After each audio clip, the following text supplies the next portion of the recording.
Okay, this is day 219, part one, and I think I'm ready to say who killed Seth Rich.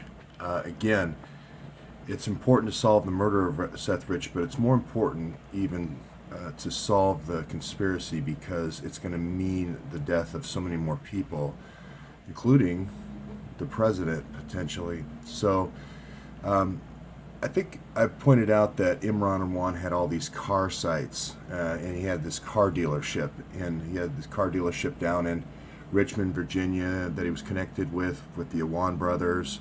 He had this car dealership that failed in Falls Church, Virginia, that went bankrupt with his other brothers, and he was working with Hillary. I know that Imran Awan probably thought he was doing the right thing by stealing cars for Democratic operatives so that immigrants could come in and work on the campaign for Hillary.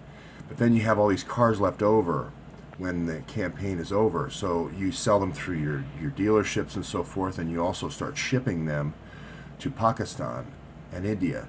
The problem with that is it creates a lot of footprints, and those footprints are going to be what's going to unwind this. As well as I mentioned before, the last couple of days is this data transfer from stealing the information from the DNC and sending it up to the Democratic headquarters where I was yesterday over in Brooklyn on 1 Pierpont and Camden Square there.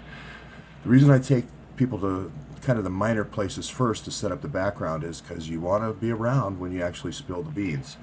And this is the man who, Alpha Jalloh, is going to be the one who set up the murder of Seth Rich.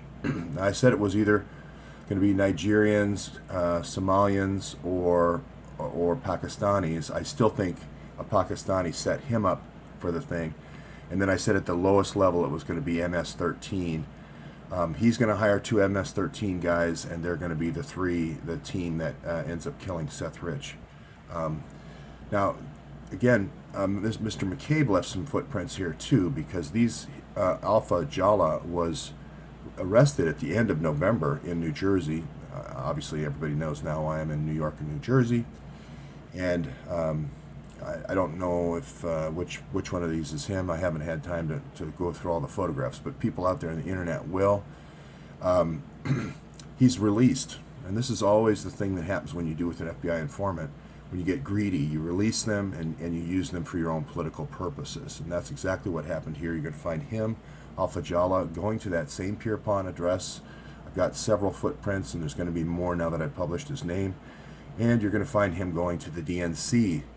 Again, lots of footprints I've got now, and there's going to be more. This is really going to spill now because Washington has so many cameras and because New York has so many cameras. When you're going around to different people's houses and stealing cars, you're going to have security cameras, you're going to have police reports, you're going to have just lots of footprints. So a lot of people in New York are going to be waking up this morning and waking up in New Jersey and going, hey, that guy stole my car. So you're going to recognize his. So anybody who's had a car stolen in New York and New Jersey, please come forward. You're also going to check the cameras around the DNC because he's going to be the one taking the cars from New York, or his ring of MS-13 drivers is going to be sending down now I'm not saying he's MS-13. I'm saying he's either Boko Haram or some other variant of Al Qaeda. But these cars are going to be coming down, and these operatives in the DNC are going to be taking them and driving all over the country with them. So again, it's one of those things where I can steal because of my political beliefs are superior to my opponents, therefore it's okay. Then you're going to have these leftover cars. Where have we seen this before? Well, this was the Pakistani Arshad Mahmood, and I pointed out these are publicly available records. Awan Brothers LLC. He is the registered agent. He hires the two MS-13 to go down to Richmond to kill the car dealer in Richmond. They're selling the cars, and then they're, as I've said many, many times, they're taking the sale of the cars in donations at the mosques. So basically you just shard the transaction, you split the transaction, you bring the car down, you sell the car, and then you make a donation to the car dealer. So this is going to be directly connected to this case, as I've been saying for a long time. If you don't really know who the Awan brothers are and you're just jumping into the series, there's these three Awan brothers that are all making $160K in the Congress, and then they have all these car companies. So There's this car dealership, CIA cars in Falls Church, and then there's about 22 different shell corporations and so forth, shipping companies and so forth. And of course they're very, very highly connected. I don't like saying, well, anyway, his wife also is working for Congress, making $160,000 a year, Hina Alvey. As I mentioned, there's 22 companies in all, and lots of regional car centers. His wife even, the other wife of Omar, his brother, has got an easy car buying company here. So we've been talking about the car companies a long time. Hopefully members of Congress now will come forward and distance themselves from the scandal and say, I admit I was wrong, Greg Meeks. This was at the bottom of a scandal. So we're not just talking about burglaries anymore. We're not just talking about the 20 burglaries in Congress. We're not just talking about Debbie Wasserman Schultz threatening the budget of the Capitol Police if they don't return the 20 laptops and the 20 Blackberries. I think there's going to be more Blackberries now. I think that these Blackberries were cycled through 80 Democrats over 14 years. I think the total number of Blackberries is going to be about 28 because, well, I didn't put that in there, but I found about 8 Blackberries and 4 laptops left over. So I think there was about 20 that were destroyed, and there's going to be a few more that were left over that I found over at his Lorton house. Now more than ever, Mr. McCabe, I think it's important as the director of the FBI that you come clean and release the metadata of the 650,000 emails, and this whole ring needs to just be cleansed of Washington.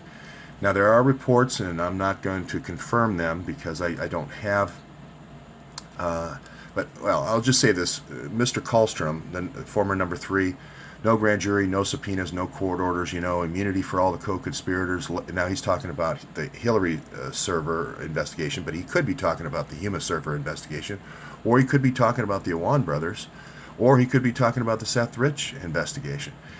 No grand jury, no subpoenas, no court orders, immunity, all the co-conspirators, letting the co-conspirators in on the interview. I mean, these are crazy things the FBI never does. That's the number 3 of the FBI saying that over a year ago. It's time to make Kallstrom the head of the FBI. We got to get back to that where it's the old FBI. These folks, I want to emphasize, Imran Awan still is the contractor for Debbie Wasserman Schultz, still has access to all the Blackberries, the information that was collected from those 80 Democrats. And I believe there's also going to be some, because of the 2 Blackberry stores, the AT&T store at the bottom of Congress, and also the Verizon store, I believe many members of Congress have unwittingly purchased Blackberries that were doped by the Awan brothers. We don't know how many members of Congress communications is on this server. This server is also in the hands of the Capitol Police, I believe, right now. So here's the pile of Blackberries. This could be, like I said, anywhere from the 20 in the burglary, 20 laptops. I think it's going to be a lot more because this has been going on for 12 years.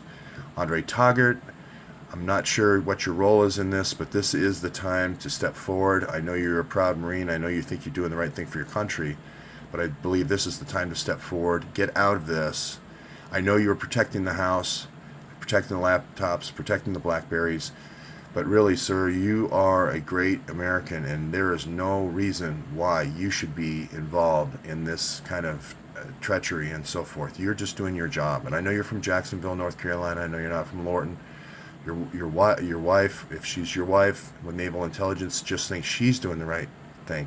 You're being caught up in a system that needs to stop and needs to end.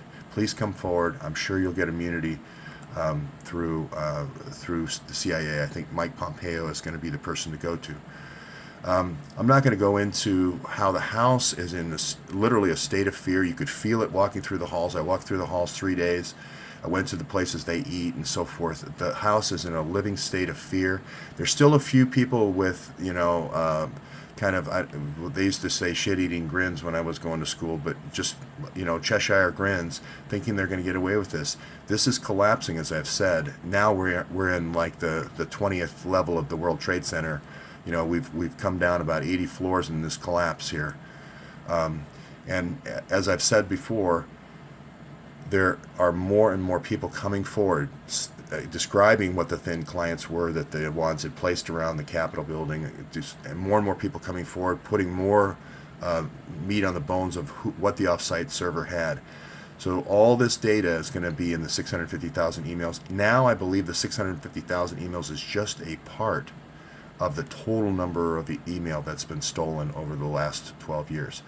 Again, I want to point out that the reason why I go and I talk about Musa and I talk about the beginnings of 111 and so forth is to explain the state of mind of the conspirators and why they think they're never evil. They think they're doing the right thing. I know that's hard for people to hear, but they think they're doing the right thing. People, wonder why I went on the thing about the wins and why that's a tell. This Sam Too Queer Winfield is not going to be a real person. They're going to dump all the tickets to Sam Too Queer Winfield, the 17 tickets. No license, no registration. They're going to set up 6 phony companies. These are the things that criminals always do. They set up phony companies. They don't pay for their own cars. They threaten to kidnap Pakistani national women, and they imprison them and they steal their inheritance. These are the things criminals always do. So I'm not going to go into all the details. If you want to see more details of my series, you can see the background. But I'm going to call it this morning, breaking news, that it's going to be Alpha Jalloh. Now you're going to say, how do I know? Well, I go back to publicly available information. SVR is the Russian intelligence agency was worried about Alpha Jalloh. That's why they were following him. That's why they were tracking his communications. That's how they got in the communication with Seth Rich. Seth Rich had the database. Seth Rich was working with Kim.com, I believe also as an FBI informant through various, I won't go into how McCabe and Comey did that at this point, but I'm just going to say that that's the connection, Alpha Jalloh to Kim.com to Seth Rich. And they're tracking his movements. So SVR knows what cars he stole. They were tracking him as a terrorist. Then the mega upload, I'm going to call the mega upload, not to make fun of Kim.com, but the mega upload from DNC headquarters, which is where he would give people cars, up to here where I was yesterday in Pierpont in Brooklyn. That mega upload on the 7th of July is what triggered the Russian diplomat, and I can't remember his name, but he triggered the Russian diplomat to send 2 diplomats over to the White House, to the FBI, to the State Department, to warn them that a murder was about to happen. So now we have the Russian government again, much like the Tsarnaev case, warning the U.S. government through the State Department that this man was about ready to hire people and kill Seth Rich. Okay? He's going to be, I believe, the same person that's going to be involved in the murder of Sean Lucas. There's going to be 2 other people that are murdered. Of course, the 2 that he hired, the 2 MS-13 that he hired here, are killed in South Carolina, Myrtle Beach, a day later. I don't know who the 2 patsies are going to be for the Sean Lucas murder. I think the Sean Lucas murder, I'm going to retract that. Sean Lucas murder is not going to be a wet murder. It's going to be more of a soft murder with overdose, and that's going to be more of an FBI thing. I'm sorry I said that. I shouldn't have jumped to that conclusion. I apologize. So anyway, I'll leave it at that. Alpha Jalloh is your murderer, and I'll put more meat on the skeleton later today.